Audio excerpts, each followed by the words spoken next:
प्रभु के नाम से आप सबको आशीष मिले। आज का वचन हम कंटिन्यू कर रहे हैं। दूसरा तिमोती 3 अध्याय 3 वचन। और अगर हम आखिरी दिनों में लोग किस प्रकार बदल जाते हैं, इस वचन के ऊपर हम ध्यान कर रहे हैं। और आज का वचन में हम देखेंगे निर्दय, मतलब हम किसी के ऊपर भी दया नहीं दिखाते। हम अपने मन को, अपने हृदय को कठिन बना लेते हैं। और लेकिन जब हम प्रभु के पास आते हैं हर दिन, हर सुबह, और हमें खुदा की दया चाहिए, बार बार पुकारते हैं।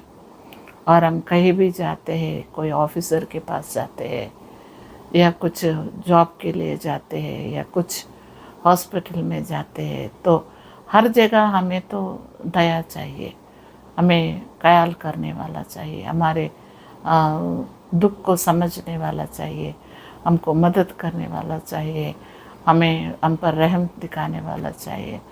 लेकिन जब हम इसी प्रकार दूसरों के ऊपर दया दिखा रहे हैं, क्या जिस प्रकार हम उम्मीद करते हैं कि हमारे ऊपर कोई दया दिखाए, उसी प्रकार लोग, हर एक को अपना अपना प्रॉब्लम्स रहता है, तकलीफ़ रहते हैं, बीमारियां रहते हैं, और घरों में बहुत सारे प्रॉब्लम्स रहते हैं, बच्चों का, आदमी का, औरत का, या कोई भी फाइनेंशियल प्रॉब्लम, और दुनिया में बहुत सारे तकलीफ़ें हैं।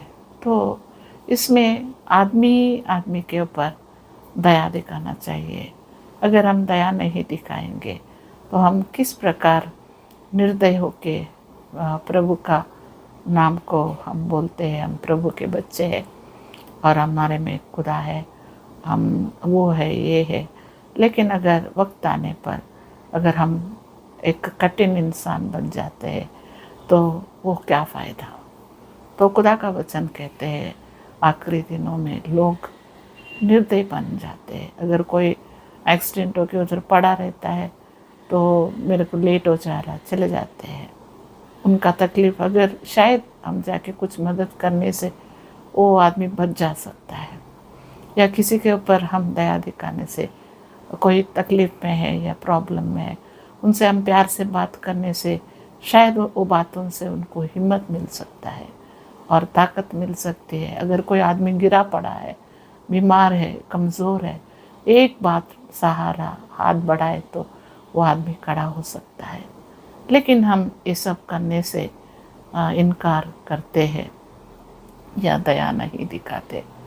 और लेकिन हम पक्षियों में देखेंगे, और एक पक्षी अगर गिर जाती है, एक कौवा भी गिर जाती है, तो सारे कौवे उधर आके उधर चिल्लाते रहते हैं और उसका साथ में खड़े हो जाते हैं।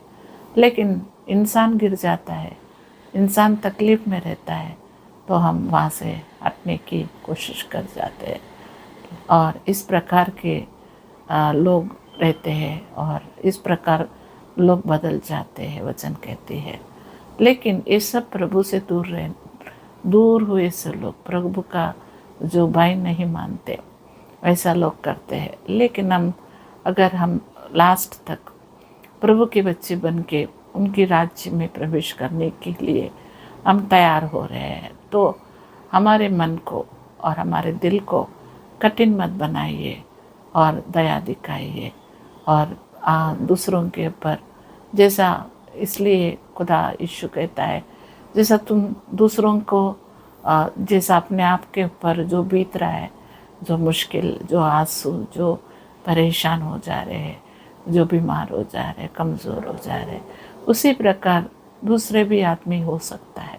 तो हम जैसा हम फील हो रहे हैं, तो हम भी, दूसरा भी उसी प्रकार उनको भी फीलिंग्स हो सकता है, या अमीर हो या गरीब हो, औरत है या आदमी है, या कोई भी इंसान हो। अगर हम अपने मन को इस प्रकार प्रभु का प्यार से भर के हम दूसरों को अगर प्रभु का प्यार नहीं दिखाएंगे, तो हमारे इंसानियत ख़त्म हो जाती है, हम अनुराग रहित हो जाते हैं, हमारे में दया नहीं रहता, एक पत्थर के जैसा हो जाता है, पत्थर में जान नहीं होती।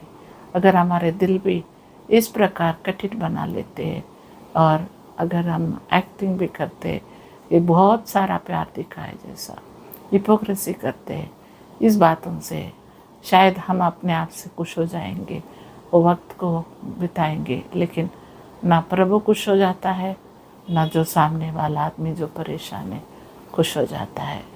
जब हम परेशान होके प्रभु के पास जाते हैं तो प्रभु भी हमको ठुकरा सकता है, क्योंकि हम दूसरों के ऊपर दया नहीं दिखाते, हम पर भी दया दिखाने वाले कम हो जा सकते हैं।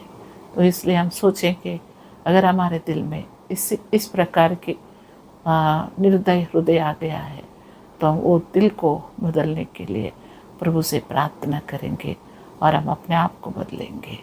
ये सब कुछ प्रार्थना के द्वारा हम सबको खुदा एक नया मन, नया दिल दे। आप सबको आशीष मिले। आमीन।